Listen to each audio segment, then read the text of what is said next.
பாடு கேட்போம். 15K followers வச்சிருக்காங்க. இப்போ தான் லைவ் போடுறாங்க. அதுவும் தெளிவாக இல்லைப்பா.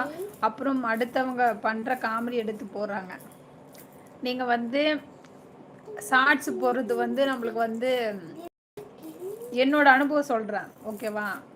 ஷார்ட்ஸ் போடுறது எதுக்குன்னு பார்த்தீங்கன்னா, நம்மளுக்கு வந்து அந்த மூலிமா ஃபாலோவர்ஸ் வருவாங்க, ஓகேவா? லைவ்லேயும் அதேமாரி ஃபாலோவர்ஸ் வருவாங்க, வீடியோலும் வருவாங்க. வீடியோ பிடிச்சதுன்னா வீடியோலேயும் வருவாங்க.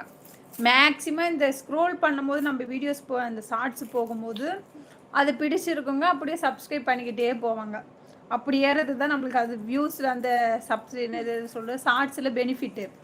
லைவில் வந்து லைவ்லேயும் வீடியோலேயே தான் வந்து நம்மளால் இந்த 4000 வாட்ச் ஹவர் 3000 வாட்ச் ஹவர்லாம் வந்து கம்ப்ளீட் பண்ண முடியும். நம்மளால் ஷார்ட்ஸ் போட்டு கம்ப்ளீட் பண்ண முடியாது. நான் அப்படி தான் கம்ப்ளீட் பண்ணேன். லைவ் போட்டு மேக்ஸிமம் லைவ் லாங் வீடியோ எப்போயாச்சும் ஒரு டைம் போடுவேன். மேக்ஸிமம் ஒரு நாளைக்கு 2 லைவ் போடுவேன். எனக்கு எப்போ டைம் கிடைக்குதோ அப்பப்போ கொஞ்சம் கொஞ்சம் போடுவேன். அப்படி தான் போட்டு நான் வந்து வாட்ச் ஹவரை கம்ப்ளீட் பண்ணி மானிட்டேஷன் வாங்குது. அவங்க அதேமாதிரி ரெகுலராக லைவ் போட சொல்லுங்கள்.